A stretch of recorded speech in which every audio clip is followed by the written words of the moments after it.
Maria ay may tupa, balahibo'y malambot na ginto. Sumusunod saan man siya, damdamin ay nagiging bago. Magkasabay silang matuto, isa, dalawa, tatlo'y bilis ng laro. Si Maria at ang tupa, pagkakaibigan ang bitbit sa puso. Kumanta, kumanta ng may saya, magbahagi, magbahagi ng ligaya.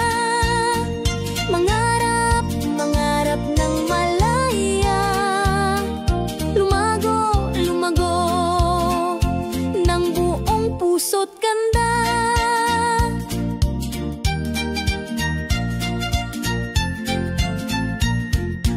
Itinuturo ni Maria titik at salita sa umaga, muling inuulit ng tupa, kaalaman ay patuloy na siga. Nagbabasa ng sabay, mundo'y lumalawak na sinta, pagkakaibigan at